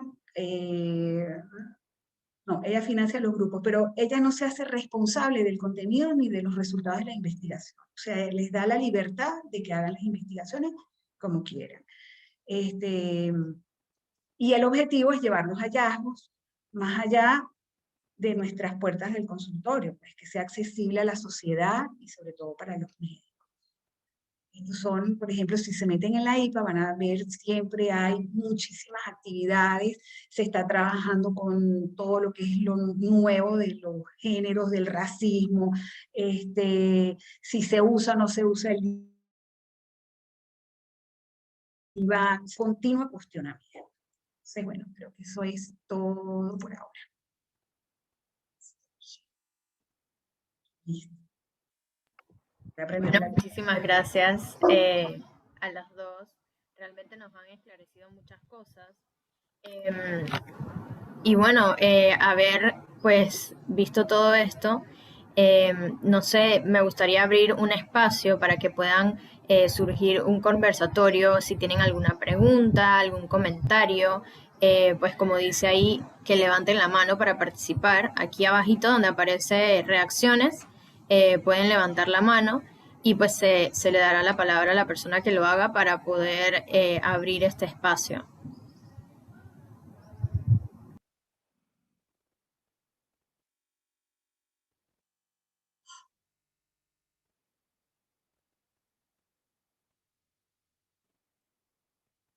Sí, creo que Carlos tiene la mano levantada. Puedes abrir el micrófono y pues hacer tu pregunta o comentario. Primero que todo, buenas noches a todas. Muchas gracias por la exposición. Sin duda aprendí bastante sobre la importancia y sobre sus funciones. Mi pregunta es para la doctora Dioselina Vanegas. Mi pregunta es la siguiente, que después de haber visto todas las funciones y sobre la importancia sobre el psicoanálisis, ¿por qué usted cree o cuál cree que usted que es la razón principal de por qué el psicoanálisis, no recuerdo bien la expresión que usted utilizó, pero lo que yo entendí es que el número de practicantes está disminuyendo? Claro, ese comentario, Carlos, gracias por tu pregunta, que lo hice al inicio, yo creo que te lo pueden comentar mejor las doctoras, ya que fue algo que yo leí en su momento, pero de la Asociación de Psicoanálisis Americana. Entonces se refería a las personas que de alguna manera buscan la atención y llevar el proceso llevar el proceso a cabo, ¿no? De un análisis personal, de alguna manera fue bajando. Yo te podría dar mis opiniones en relación al respecto, pero yo creo que ellas sí son las adecuadas para comentar, o quizás no es así, o quizás un poco también lo que dijo la doctora Poller es interesante, ¿no? Que de alguna manera hoy las personas hacen como más insight y logran conectar más rápido y quizás por eso son más acotados los tratamientos, pero yo creo que ellas sí podrían contestar tu pregunta. Bueno, sí. Creo que quizás es cierto que no se busca un psicoanálisis como tal. Puede haber bajado el número de pacientes que buscan psicoanálisis como tal, porque es un tratamiento largo y esta es una sociedad muy apurada, ¿no? donde la prisa y la impaciencia, etc. Pero sí creo que se buscan las psicoterapias de corte psicoanalítico, porque la persona se da cuenta inmediatamente de la diferencia. Y el profesional que está formado como psicoanalista tiene una formación muy segura, que ha llevado muchos años. Entonces, eso da un abordaje particular que sí la gente lo busca y lo aprecia, ¿no? No necesariamente todo el mundo, pero sí es algo que se aprecia. Y cuando el paciente empieza a trabajar en profundidad, el paciente empieza a mejorar y a darse cuenta de a dónde está llegando. Y eso es muy valorado. Pero sí creo que se buscan más las psicoterapias psicoanalíticas que el propio psicoanálisis formal. Eso pocas personas lo buscan directamente. Ahora sí se va entrando progresivamente. Porque mira, todas las personas que buscamos ayuda, lo hacemos por el sufrimiento, no lo hacemos por investigación. O sea, por eso es que Beatriz habló de la experiencia de vida, porque todos hemos sufrido y todos en algún momento buscamos ayuda o creemos que la ayuda es importante. Pero cuando nos damos cuenta de que hay ciertos abordajes que nos permiten ir más profundamente, hacer cambios transformadores en nosotros mismos, entonces posiblemente allí sí buscamos un psicoanálisis. ¿Okay? Si no es por estudiar, ¿no? Si no es porque nos vamos a formar, sino porque nos damos cuenta, lo valoramos y decidimos tomar esa opción de profundizar en nosotros mismos. Pero al principio buscamos ayuda simplemente, ¿no? Buscamos ayuda. Eso es lo que iba a decir yo. Yo creo que también los pacientes a veces llegan, ellos no saben si van a un psicoanálisis Claro. o van a una terapia cognitiva, o sea, ellos van en busca de la ayuda. Y claro, como uno tiene esa formación tan profunda, al hacer el diagnóstico nosotros vemos si realmente esa persona es para el psicoanálisis o es para una psicoterapia dinámica. Lo que pasa que, y además hoy en día también los casos que llegan son distintos. Cada vez nos llegan casos con más clínicas del vacío, ¿verdad? Muchos pacientes borderline, donde la técnica tiene que variar, o sea, se usan otro tipo de técnicas también, ¿no? Entonces vamos viendo quién es el paciente que realmente puede entrar en psicoanálisis y cuál no. Pero yo creo que los pacientes al final nunca llegan buscando una técnica o algo así. Exacto. Lo que buscan es a la persona, ¿no? Y te ayuda. Exacto. Doctora, una pregunta, disculpe, una pregunta más. Ya que estamos hablando sobre la formación académica y mencionó anteriormente que se necesitaba, creo que la edad, bueno, antes era 30 años y ahora ya bajó el número. Pero usted piensa que puede haber un caso de un psicoanalista o un futuro psicoanalista que no entienda el concepto del ser. El concepto. ¿En qué sentido? No, perdón, el self, lo que... O sea, lo que pasa es que en la medida en que uno tiene más, por ejemplo, te voy a poner mi caso, yo fui a hacer la formación y yo tenía, en mi asociación se pedía que uno tuviera 30 años y yo tenía 28.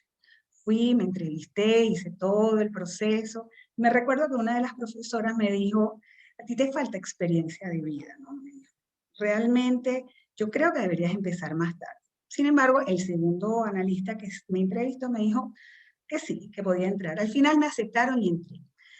Y realmente hoy lo pienso, yo digo que me hubiera sacado muchísimo más provecho en ese momento si yo hubiera empezado más tarde. Hubiera tenido mucha más experiencia con mi vida, ¿no? Tuve además en la formación tuve que hacer muchísimas cosas, yo me casé, tuve mis hijos, todo lo hice haciendo la formación, ¿no?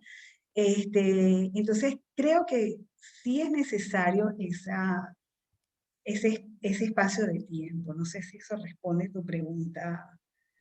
Sí, doctora, le estaba preguntando por eso, porque, o sea, el tiempo, porque era necesario y todo eso, la duración.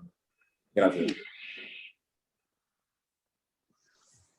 Hay algo más que quería decir. Saben que en esta sociedad tan apurada, yo creo que los pacientes a veces agradecen mucho la parsimonia y la calma.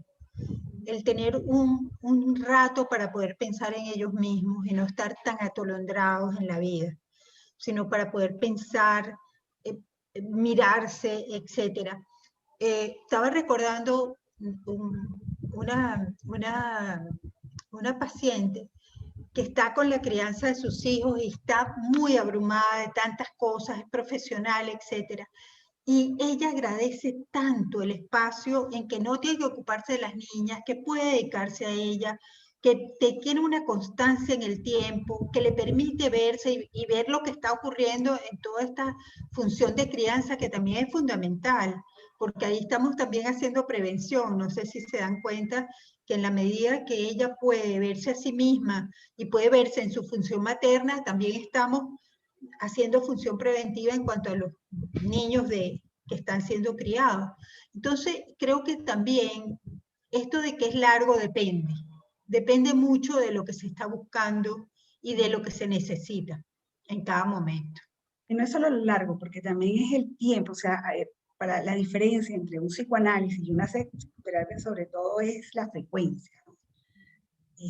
Las 3 veces a la semana, por ejemplo, que es lo que permite eso, es, es la profundidad, el establecer ese vínculo con el psicoanalista más profundo, donde se establece la transferencia, se establece las repeticiones y donde se puede trabajar. Es mucho más fácil de trabajar 3 veces a la semana que trabajar una vez a la semana con un paciente. Es muy difícil. Yo pienso que las psicoterapias son mucho más difíciles que el psicoanálisis, incluso. Porque hay que hacerlo rápido, una vez a la semana, y saber cómo llegarle al paciente. En cambio, 3 veces a la semana nos permite como que poder ir entendiendo, estableciendo el vínculo y profundizando, y va cambiando, la persona va cambiando en ese tiempo. Y yo creo que es así como dijo la doctora María Cristina, ¿no? Que definitivamente, a no ser que sea como el clásico chiste que siempre se dice Argentina, donde las personas sí van directamente y saben o creen saber, ¿no? Un poquito el knowledge que hablaba la doctora sobre cuál es el tipo de tratamiento y van buscando, ¿no? De acorde a las necesidades o los deseos particulares.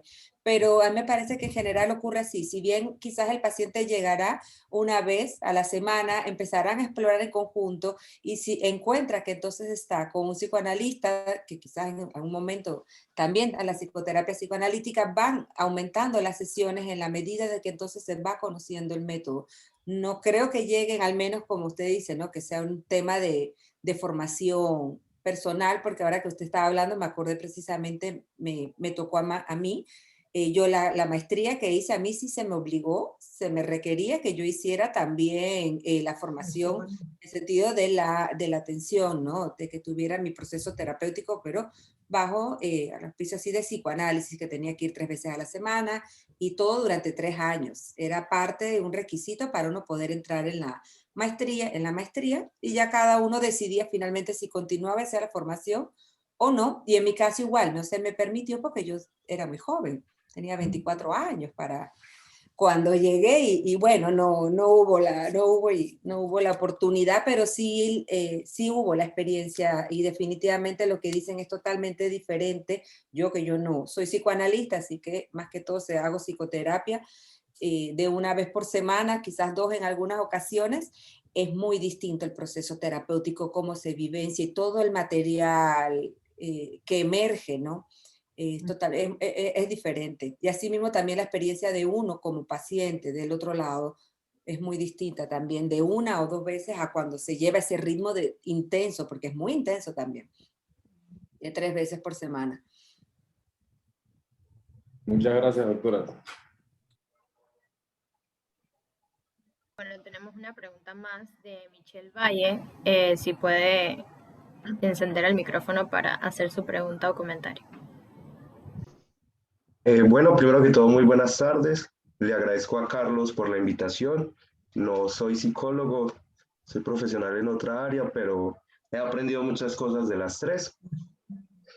Saludos desde Medellín, Colombia.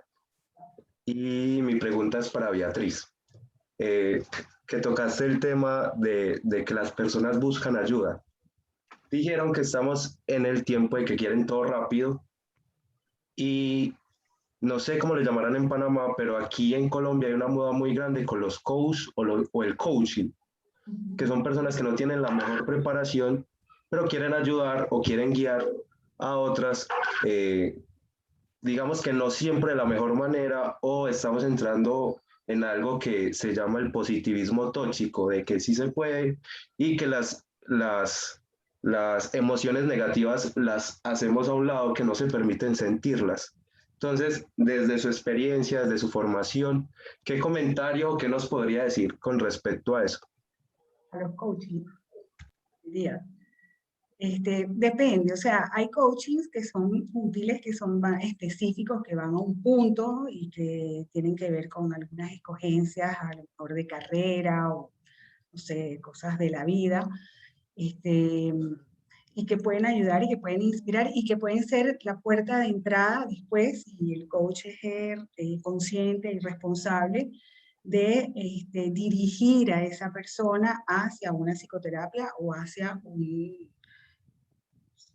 hacia la terapia, pues, ¿no? Hacia el psicoanálisis, hacia cualquier terapia, pero me parece importante quién está haciendo quién es el que está ejerciendo esa ayuda, ¿no? Porque hoy en día hay de todo. Hay gente que uno habla, yo tengo gente que converso con ellos y me hablan como si fueran 1000 veces más que uno y nada que ver, ¿no? O sea, hay que tener muchísimo cuidado con quien uno se encuentra. Y sin embargo hay coaches que son muy buenos y que ayudan, y que realmente son muy conscientes de lo que están haciendo y saben cuáles son los límites, ¿no?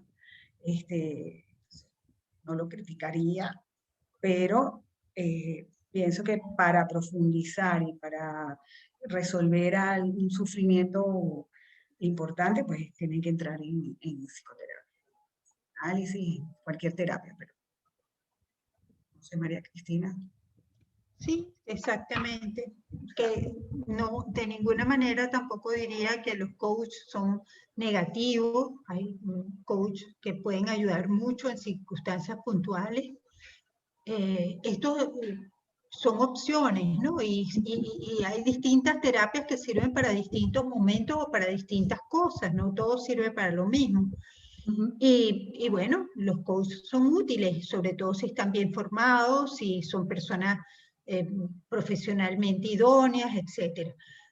Pero no resuelven todo, por supuesto, ni es la única manera. De hecho, yo en este momento tengo una paciente que es psicótica. Esto tiene sus núcleos psicóticos y ella se ve conmigo, pero tiene un coach. Y a mí me ayuda que ella tenga este coach porque ella la baja a tierra, le enseña cómo tiene que organizarse. Hay una serie de cosas que la estructuran. Entonces, el trabajo de esta coach y junto conmigo ha sido útil. En otras oportunidades, una vez trabajé con una persona que hacía terapia a través de masajes. Era muy interesante porque ella iba a sus masajes, en el masaje ella tenía asociaciones, y luego venía a la terapia conmigo y veíamos todas las fantasías que se le despertaban cuando estaba teniendo estos, no me acuerdo cómo se llamaban en aquella época, pero eran masajes de esos que movilizan núcleos psicológicos, ¿no? Y realmente fue muy interesante trabajar con eso. Si uno va de la mano con la otra persona, igual con el trabajo con el psiquiatra. Es muy importante que uno siempre esté de la mano con el psiquiatra.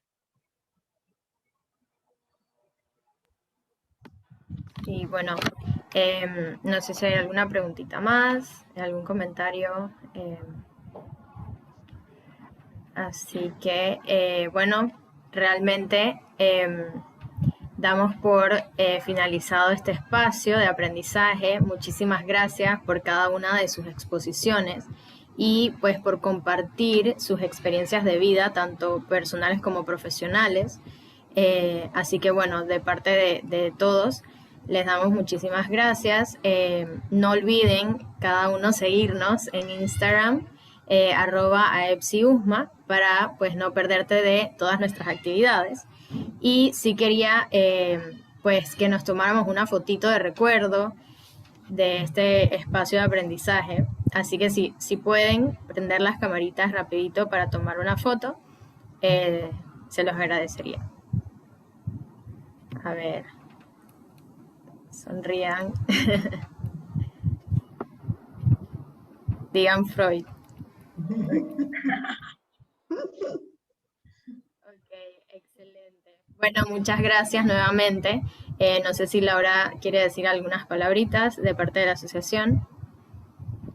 Bueno, nuevamente gracias a todos por conectarse, un gusto compartir este espacio y bueno, ya verán pronto la fotito en Instagram, @epsiusma. Gracias. Bueno, buenas noches a todos, feliz fin de semana. Gracias. Igual, muchísimas gracias, Gracias. de verdad, Gracias por por la esta invitación, por la oportunidad. para que Hasta conozcan. luego. Adiós, Melba. Buenísimo. Buenas noches a todos. Buen fin de semana. Un gusto compartir hoy. Igual. Siempre contigo. Igual. Hasta luego. Hasta luego.